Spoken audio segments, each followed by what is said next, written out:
بسم اللہ الرحمن الرحیم السلام علیکم۔ میں اپنے گاؤں میں مصروف تھا جب مجھے گھر سے کال آئی۔ میری کال اٹینڈ کرنے کی دیر تھی۔ اماں نے پہلی فرصت میں مجھے کہا، چاہے جتنا بھی ضروری کام کر رہے ہو سب چھوڑ کر ابھی کے ابھی گھر پہنچو، مجھ سے مزید تمہاری بیوی برداشت نہیں ہوتی۔ میں ایک منٹ بھی انتظار نہیں کروں گی، فوراً پہنچو۔ یہ کہہ کر اماں نے کھٹاک سے فون بند کر دیا، اور بیوی کا ذکر ہوتے ہی میرے ماتھے کے بلوں میں اضافہ ہوا۔ یقیناً اس عورت نے پھر کوئی نیا تماشا کھڑا کر دیا۔ نہ جانے وہ کون سے خوش نصیب مرد ہوتے ہیں جن کی زندگی میں عورت کے نام پر سکون لکھا ہوتا ہے۔ اماں کا لہجہ آج کچھ الگ تھا، اس لیے میں نے اپنا کام فی الحال ملتوی کیا اور گھر کی طرف روانہ ہو گیا۔ میری چھٹی حص مجھے اشارہ دے رہی تھی کہ آج کوئی بڑی بات ہو گئی تھی، ورنہ اماں مجھے اس طرح سے نہیں بلواتی، اور وجہ جانے بغیر ہی میرا غصہ آسمانوں کی بلندیوں کو چھونے لگا۔ اس کی ایک وجہ یہ بھی تھی کہ میں اپنی بیوی سے تھک چکا تھا اور اسے چھٹکارا پانا چاہتا تھا، مگر میری اولاد میرے پاؤں کی زنجیر بنی ہوئی تھی۔ اس صورتحال نے مجھے اتنا بے بس کر دیا کہ میں چاہ کر بھی کوئی رائے فرار اختیار نہیں کر پا رہا تھا۔ جب میں گھر پہنچا تو گھر کے سارے افراد جمع تھے اور میری بیوی ایک کونے میں کھڑی تھی، تھر تھر کانپ رہی تھی، اور اس کو اس طرح لرزتا کانپتا اور بھیگی خوفزدہ آنکھوں سے اپنی طرف متوجہ دیکھا تو میرے غصے میں مزید اضافہ ہوا اور اپنی حرکتوں سے باز نہیں آتی تھی، اور پھر معصوم ایسے بن جاتی جیسے اس کا کوئی قصور ہی نہیں۔ میرے ہی گھر والے برے ہیں، حالانکہ ایسا نہیں تھا۔ میں اپنی ماں کو بہت اچھے سے جانتا تھا، وہ سب کا خیال کرنے والی اور احساس کرنے والی تھی، اور جب اس گھر میں 3 بہویں خوشی سے رہ رہی ہیں تو میری بیوی سے بلا نے کیا پرخاش ہونے لگی۔ اس لیے ظاہر تھا میری بیوی معصوم بننے کی اداکاری کرتی تھی تاکہ میں اس کے جھانسے میں آ جاؤں، اور میں نے اپنی بیوی کو خونخوار نظروں سے گھورا اور اپنی ماں سے پوچھا، جی بتائیں اماں، یہ کیا تماشا کھڑا کر دیا ہے اس عورت نے جو مجھے اتنی ایمرجنسی میں بلوا دیا؟ جانتے بھی ہیں میں اپنے کام میں مصروف ہوتا ہوں، وہ کمپنی میرے باپ کی تو نہیں ہے کہ جب جی چاہے منہ اٹھا کے گھر چلا ہوں۔ میں نے ذرا جھنجھلائے ہوئے لہجے میں کہا تو میری ماں زاروں کی طرح رونے لگی اور کہا، جانتی ہو بیٹا، تمہاری مجبوریاں ہیں اور یہ بھی جانتی ہوں جس طرح دفتر چھوڑ کر آنا تمہارے لیے آسان نہیں، مگر آج میری برداشت جواب دے گئی، اس لیے میں نے تمہیں بلایا۔ آج اس عورت نے اپنی گھٹیا حرکتوں کی حد پار کر دی ہے۔ کل تک یہ ہمیں ستاتی رہی اور آج تو اس کا ایسا روپ میرے سامنے آیا کہ خدا کی پناہ۔ میں نے اس ذلیل عورت کو سامنے والے پروفیسر کے ساتھ رنگے ہاتھوں پکڑ لیا اور اس کے ساتھ نین مٹکا کر رہی تھی۔ ارے اس کی تو دیدوں کا پانی مر گیا ہے، اسے ذرا بھی شرم و حیا نہیں آتی کہ اپنے شوہر کی عزت خاک میں ملا رہی ہے، اور 2 بچوں کی ماں ہوتے ہوئے ایسی گری ہرگی حرکتیں کر رہی ہے تو جی جان سے کانپ گئی۔ اور جب میں نے اس کو ڈانٹا اور احساس دلانا چاہا یہ غلط کر رہی ہے تو اس عورت نے مجھے ہی باتیں سنانے کے کم ظرف اور نیچ عورت ہوں، اپنے بیٹے کا گھر بسانا ہی نہیں چاہتی، والا کوئی ماں اپنے بیٹے کی دشمن کیسے ہو سکتی ہے؟ میری دماغ خراب تھا جو اسے سادہ مزاج نیک اور سیدھی عورت سمجھ کر پیار لائی، جو عورت اپنی اولاد کی پرواہ نہیں کر رہی، وہ میرے بیٹے کا احساس کیوں کرے گی؟ اللہ جانے کب سے یہ چکر چل رہا ہے۔ بھائی میں تو نیچ عورت ٹھہری تو خود ہی اپنی بیوی سے حساب لو اور مجھے بھی صاف صاف بتا دو کہ اس گھر میں تم نے کسے رکھنا ہے، اس عورت کو یا مجھے، کیونکہ میں اس کے ساتھ اب نہیں رہ سکتی۔ اب تو اس کی خوب زبان چلنے لگی ہے، آج اس نے مجھے باتیں سنا دی، کل ہماری جان لینے سے بھی گریز نہیں کرے گی۔ جو اس کے چلن آج دیکھے میں تو ویسے ہی ڈر گئی، میری کنواری بچیاں اس کے ساتھ نہیں رہ سکتی۔ یہ کہہ کرم اماں پھوٹ پھوٹ کر رونے لگے اور اماں کی باتوں سے مراد وجود زلزلے کی زد میں آ گیا۔ میرے دماغ میں آندھی چلنے لگی، میری آنکھوں میں مرچیں بڑھنے لگی۔ میں نے بے یقینی سے اپنی بیوی کی جانب دیکھا اور اس حد تک گر سکتی ہے میں نے کہا سوچا تھا۔ شادی کے 5 سال میں نے اس عورت کی فضول حرکتیں برداشت کی، مگر یہ بات میری برداشت سے باہر تھی۔ میری آنکھوں میں خون اتر آیا، میں اپنے ہوش کھو بیٹھا اور اپنی بیوی کو بری طرح پیٹ ڈالا، روتے ہوئے قسمیں کھا رہی تھی۔ میں نے ایسا کچھ نہیں کیا، نہ ہی اس پروفیسر کے ساتھ چکر ہے۔ ہاں، اماں کو برا بھلا کہا ہے کہ وہ میرے کردار پر کیچڑ اچھال رہی تھی، اور اس کے منہ سے یہ بات سننے کی دیر تھی میری نفرت میں مزید اضافہ ہوا تھا۔ میں نے اسے بالوں سے پکڑا اور گھسیٹتے ہوئے گھر سے باہر کھڑا کر دیا، وہ چیخ رہی تھی اور مجھے کہہ رہی تھی کہ مجھے میرے بچوں سے دور مت کرو، اللہ تم لوگوں نے ظلم کی انتہا کر دی، مگر اب ایک ماں سے اس کے بچے نہیں چھین سکتے۔ تو میں نے کہا چلی جاؤ ابھی اور اسی وقت میری نظروں سے دور رہو، ورنہ تین لفظ سن لو۔ ابھی ابھی میں تمہارا لحاظ کر رہا ہوں، تمہاری حالت کی وجہ سے تمہیں طلاق نہیں دی، ورنہ جو آج تم نے کیا اس کے بعد تو تمہارے وجود ناقابل برداشت ہے میرے لیے۔ اب اگر تم نے مجھے مجبور کیا تو میں سارا لحاظ ختم کر دوں گا۔ اسے کھری کھری سنا کر میں نے دروازہ بند کر دیا۔ میری برداشت ختم ہو رہی تھی اور غصے سے میرا پورا وجود کانپ رہا تھا۔ میرا دل کر رہا تھا کہ اس کی جان لے لوں، مگر وہ حاملہ تھی اور اپنے بچوں کے لیے میں بہت احساس تھا۔ مگر میں نے سوچ لیا تھا کہ اپنے بچے کی ولادت کے فوراً بعد ہی اپنے بچے سے لے کر اسے طلاق دے دوں گا۔ وہ اس قابل بھی نہیں تھی کہ میں اسے واپس گھر لاتا۔ ایسی بد کردار عورت گھر میں رکھنے کا مطلب تھا کہ میں اپنے بچوں کی زندگی میں اجیرت کر دیتا۔ اتنے عرصے سے جو فیصلہ میں نہیں کر پا رہا تھا، آج وہ فیصلہ میں لمحوں میں ہی ہو گیا تھا۔ وہ اپنے بچوں کی وجہ سے میں پریشان تو تھا کہ کہیں نہ کہیں مجھے سکون میں حاصل ہوا تھا، مگر نہیں جانتا تھا بہت جلد میرا یہ سکون شدید بے سکونی میں بدلنے والا تھا۔ اسی دن شام کو میری بیوی کے گھر والوں نے مجھ سے رابطہ کرنے کی بہت کوشش کی، مگر میں نے ان کی کال نہیں اٹھائی۔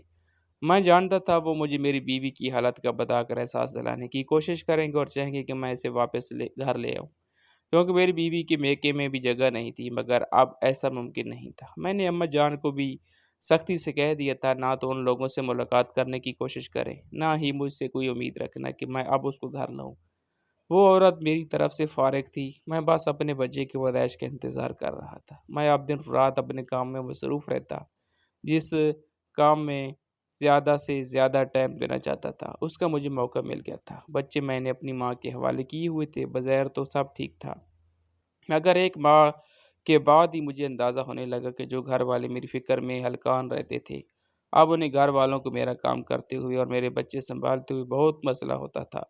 ظاہر ہے پرائی اولاد پالنا کہاں آسان ہوتا ہے، مگر میرے گھر والے میرے بچوں سے اتنے عاجز تھے، اس بات کا مجھے اندازہ نہیں تھا۔ ایک روز جب جلدی فارغ ہو جانے پر میں گھر پہنچا تو میں نے دیکھا میں دونوں بچے بیلے کچیلے گھوم رہے تھے۔ وہ دونوں بھوکے تھے اور ان کو ابھی تک ناشتہ بھی نہیں ملا تھا، حالانکہ دن کے 3 بج رہے تھے۔ میرے اچانک پہنچنے پر میری بھابیاں، ماں اور بہنیں گڑبڑا گئی اور کام کی مصروفیات کا بہانہ بنا لا۔ حالانکہ میں دیکھ سکتا تھا گھر کے باقی افراد دوپہر کا کھانا بھی کھا چکے تھے اور بھائیوں کے بچے بھی نہائے ہوئے کھیل رہے تھے، بس میرے بچوں کے لیے وقت نہیں تھا۔ اپنے بچوں کی یہ حالت دیکھ کر میرا دل کٹ کر رہ گیا تھا۔ میں نے پہلی فرصت میں اپنے بچوں کے لیے کھانا گرم کیا اور انہیں کھلایا، اور پھر ان کو نہلا کر صاف کپڑے پہنائے اور گھمانے کے لیے لے گیا۔ جانے کتنے دنوں کے بعد آج میں اپنے بچوں کو وقت دے رہا تھا۔ میری توجہ پا کر میرے بچے کھل اٹھے تھے، ان کی حالت پر میرا دل دکھ سے بھر گیا۔ چند ہی دنوں میں وہ کملا کر رہ گئے۔ اپنی ماں کے ہوتے ہوئے ان کی صحت بہت پیاری ہوا کرتی تھی۔ مجھے بھی اختیار اپنی بیوی کا خیال آیا تھا، میں حیران تھا ایسا کیسے ممکن تھا۔ مجھے تو یہی بتایا گیا تھا کہ وہ اپنے بچوں کا خیال نہیں رکھتی اور بچے سارا دن بھوکے رہتے ہیں۔ میری ماں اور بہنیں ہی بچوں کا خیال رکھتی ہیں، پھر بچوں کا خیال رکھنے والی تو آپ بھی گھر میں موجود تھی، مگر بچوں کی حالت خراب ہو رہی تھی۔ مجھے بھی اختیار اپنی بیوی کا خیال آیا، مگر دوسرے لمحے میں نے اپنا سر جھٹک دیا۔ مجھے اس عورت سے نفرت تھی، وہ اس قابل بھی نہیں تھی کہ میں اس کے بارے میں سوچتا۔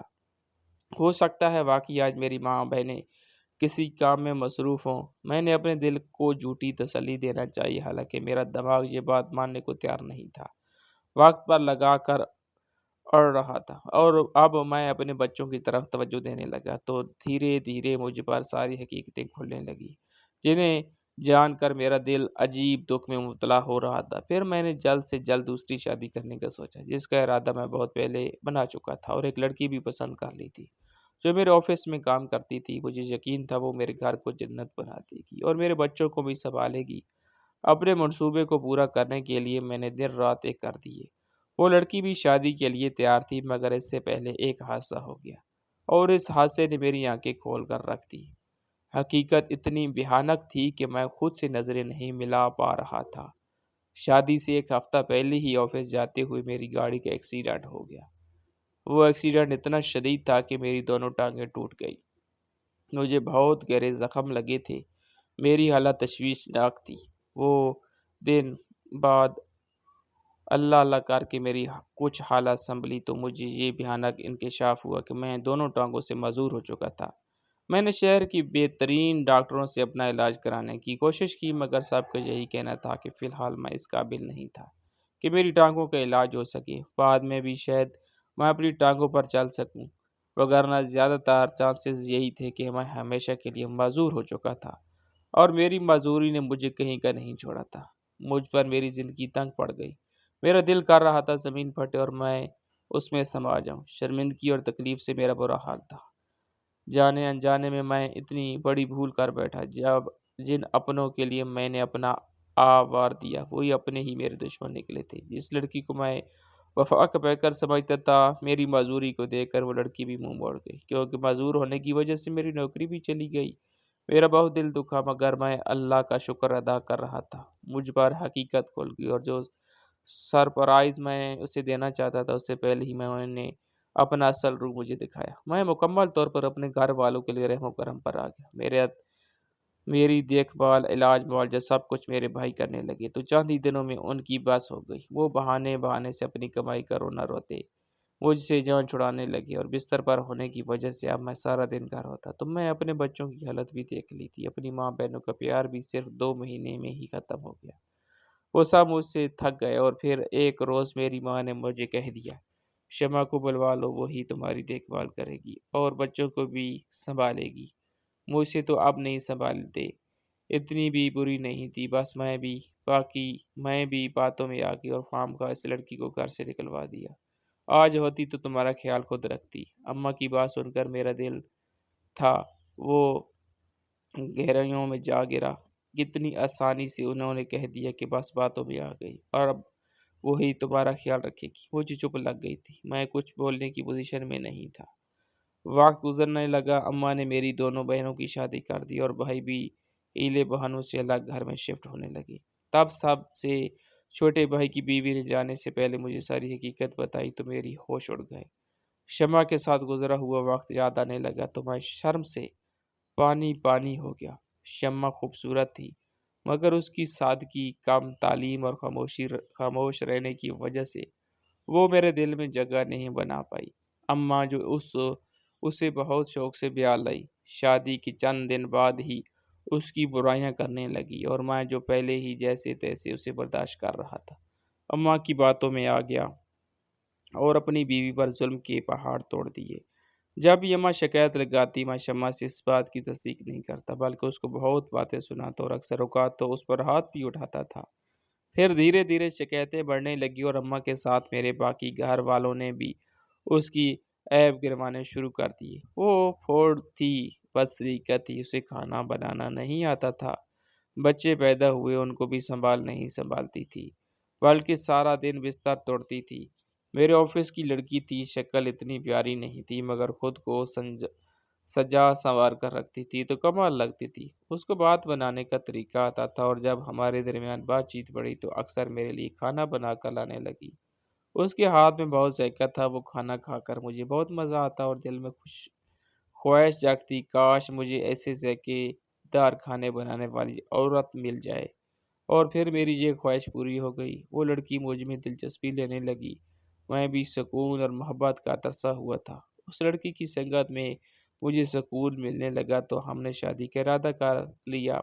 میں تو فوراً شادی کرنا چاہتا تھا، مگر سویرا جلدی شادی کے حق میں نہیں تھی، بلکہ وہ چاہتی تھی کہ شادی سے پہلے بہترین مستقبل کے لیے میں بینک بیلنس بنا لوں۔ سویرا نے مجھے مشورہ دیا کہ میں سارا روپیہ پیسہ اپنی کمائی گھر والوں پر خرچ نہ کر دوں، بلکہ بچوں کی اچھی زندگی کے لیے کچھ بچانا شروع کروں، اور ہو سکے تو ایک سائیڈ بزنس بھی شروع کر لوں جو میرے مشکل وقت میں کام آ سکے۔ نوکری پرائیویٹ تھی، کبھی بھی ختم ہو سکتی تھی۔ سویرا کی بات میرے دل کو لگی۔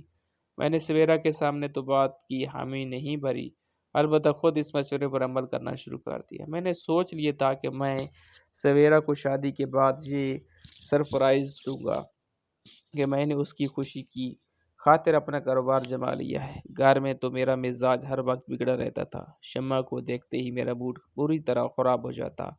البتہ بچوں سے بہت پیار تھا، مجھے اپنی اولاد بہت پیاری تھی، اس کو میں نے بہت پیار سے رکھا ہوا تھا۔ یہی وجہ تھی سویرا کا مشورہ مجھے بہت پسند آیا۔ وہ ٹھیک ہی تو کہتی تھی، اپنے پھول جیسے بچوں کو بہترین زندگی دینا میرا فرض تھا، اور ایسے میں شمع کے حق میں اور اس کے فریض کی ادائیگی بالکل بھول گیا۔ میں نے یہ بھی نہیں محسوس کیا کہ شمع میرے دل کا حال جان چکی ہے اور اس وجہ سے بہت غمگین نظر آتی ہے۔ شمع نے میرے قریب آنے کی بہت کوشش کی، مگر اس کے پھوڑ پن کی وجہ سے میں کبھی بھی اس کے قریب نہیں ہو سکا، اور اب اپنے بچوں کے بہترین مستقبل کے لیے میں نے دن رات گھر سے باہر گزارنا شروع کر دیے۔ میں گھر سے بالکل ہی غافل ہو گیا اور کبھی نہیں جان پایا گھر میں شمع اور بچوں کے ساتھ کیا سلوک ہوتا ہے۔ مجھے تو بس جلد سے جلد اپنے کاروبار جمانا تھا، جس کے بارے میں نے گھر والوں کو بھی نہیں بتایا تھا۔ میری ماں اور بہن یہی سمجھتے تھے کہ میں شمع کی وجہ سے بیزار ہو گیا ہوں اور گھر نہیں آتا۔ شمع دوبارہ امید سے تھی اور میں نے سوچا تھا بچہ ہونے کے بعد میں دوسری شادی کروں گا اور شمع کو فارغ کر دوں گا، مگر اس کی نوبت نہیں آئی، اور پہلے ہی مجھے شمع کے افیئر کا پتہ چل گیا۔ میری ایک بیٹی بھی تھی، اور جب ماں ایسی حرکتیں کرے گی تو بیٹی بھلا کیا سیکھے گی، اور پھر وہ پروفیسر، وہ تو پورے محلے میں بدنام تھا۔ یہی وجہ تھی کہ میں نے شمع کو گھر سے نکالنے میں ایک لمحہ بھی دیر نہیں لگائی اور اس کی آہو بکا پر کان نہیں دھرے۔ جلد ہی میرا کاروبار جم گیا اور دن دگنی رات چگنی ترقی کرنے لگا۔ پھر اس سے پہلے کہ میں شادی کرتا میرا ایکسیڈنٹ ہوا، میں ٹانگوں سے معذور ہو گیا، اور اپنی معذوری کی وجہ سے میں نے اپنے گھر والوں کے اصلی چہرے دیکھے، جس پر مجھے شدید اذیت ہوئی۔ اور آج مجھے میری بھابھی نے بتایا، شمع بھابھی نہ تو بد سلیقہ پھوڑ تھی، نہ ہی کھانا بد ذائقہ بناتی تھی، بلکہ آپ کی ماں جان بوجھ کر سیدھی سادی اور خاموش رہنے والی لڑکی لائی تھی، تاکہ ان کو مفت کی نوکرانی مل جائے، جو زبان سی ان کے سارے کام کرتی رہے۔ اور آپ کا دل بھی برا اس لیے کیا کہ آپ کا اپنی بیوی سے ساتھ نہ ایسا ہو جائے تو ظاہر ہوتا ہے آپ اپنی بیوی کو بھی ویسا ہی درجہ دیتے جیسے اس گھر کی باقی بہوؤں کو مل رہا تھا، اور پھر آپ کی ساری کمائی پر بھی تو شمع بھابھی کا حق ہوتا۔ یہ بات اماں کو قبول نہیں تھی، اس لیے وہ جان بوجھ کر شمع بھابھی کے بنائے کھانے خراب کر دیتی تاکہ آپ کا موڈ خراب، اور اپنی خدمت پر شمع بھابھی کو اتنا مصروف کرتی کہ وہ نہ تو خود پر توجہ دے پاتی اور نہ ہی بچوں پر، اور جب گھر اور بچے خراب حال میں ہوتے تو آپ کے کان بھرنے میں آسانی رہتی۔ اور رہی بات وہ پروفیسر والی، تو وہ بھی جھوٹ تھا۔ پروفیسر بدنام بھی تھا اور نہایت قابل بھی۔ اس کے بنائے ہوئے اسائنمنٹ جو بھی اسٹوڈنٹ لیتا وہ کامیاب ضرور ہوتا تھا، اس لیے آپ کی بہنوں نے بھی اسے اسائنمنٹ لینے کا سوچا اور اس کام کے لیے شمع بھابھی کو آگے کیا۔ اب اگر اس پروفیسر سے اسائنمنٹ لیتے ہوئے محلے کا کوئی بندہ شمع بھابھی کو دیکھ بھی لیتا تو وہی بدنام ہوتی، آپ کی بہنیں بدنام ہوئے بغیر ہی کامیاب ہو جاتی۔ وہ تو جانے کتنے وقت سے شمع بھابھی کو پروفیسر کے پاس بھیج کر اسائنمنٹ منگوا رہی تھی، مگر اس روز اماں نے دیکھ لیا اور فساد کھڑا کر لیا۔ آپ کی بہنیں مکر گئی اور کردار پر بات ہونے کی وجہ سے بھابھی چپ نہیں رہ سکی اور اماں کو آئینہ دکھایا اور اماں نے ان کو گھر سے نکلوا دیا۔ اب خود دیکھ لیں، وہی اماں بہنیں آپ کی خدمت کرنے سے قاصر ہیں۔ بچوں کو بھی پہلے شمع بھابھی سنبھالتی تھی، اماں نہیں۔ بھابھی کی باتیں میری روح پر تازیانے کی طرح لگی۔ میں کیا سمجھتا رہا، حقیقت کیا نکلی۔ آج مجھے شمع کی بیگی آ کے یاد آ رہی تھی، آج اس کا راتوں میں سسکنا یاد آیا، آج یاد آیا کہ وہ کیسے میرے آگے پیچھے گھومتی تھی، میرے سارے کام اپنے ہاتھوں سے کرتی۔ شمع کے ہوتے ہوئے کبھی بھی مجھے آفس جانے میں دیر نہیں ہوئی، ہمیشہ وقت پر میرا سارا سامان تیار ملتا، مگر میں نے تو کبھی شمع سے محبت کے دو بول بھی نہیں بولے۔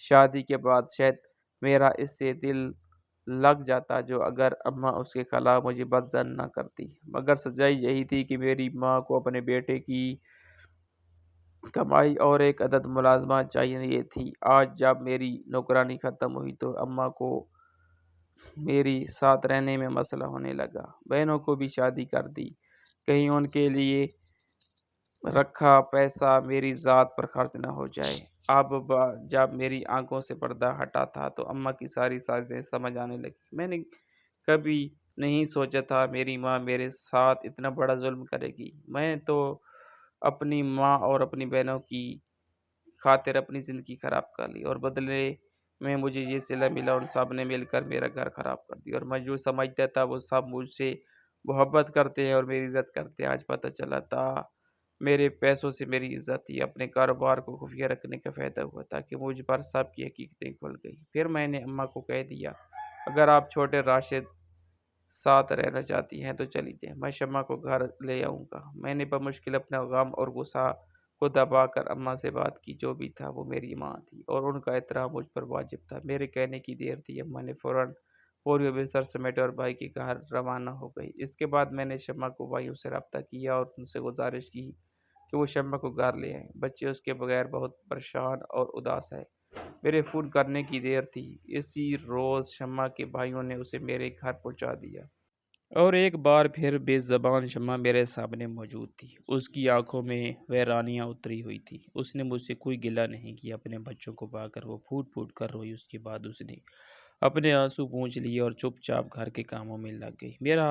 میرے بنا کہے اس نے میری خدمت بھی شروع کر دی۔ شمع کو اس حال میں دیکھ کر میں کٹ کر رہ گیا تھا۔ میں نے اس پر ظلم کیا تھا، بے تحاشا ظلم، مگر اس نے اف تک نہیں کی۔ میں نے شمع سے معافی مانگ لی اور اس سے کہا کہ میں اس کو بہت خوش رکھوں گا، مگر شمع کی چپ نہیں ٹوٹی۔ میرے کام کر کے وہ دوسرے کاموں میں چلی جاتی تھی۔ جو کچھ وہ جھیل چکی تھی اس کے بعد مجھ پر اعتماد کرنا اس کے بس کی بات نہیں تھی، مگر میں نے سوچ لیا تھا میں اسے اتنی محبت اور عزت دوں گا کہ وہ اپنے سارے غم بھلا کر میرے ساتھ خوش رہنے لگے گی۔ میں نے پہلی فرصت گھر میں ملازمہ رکھی اور اپنی ٹانگوں کا علاج شروع کیا۔ میرے پاس پیسے کی کمی نہیں تھی اور اب ساری کمائی اور توجہ صرف اور صرف شمع اور بچوں کے لیے تھی۔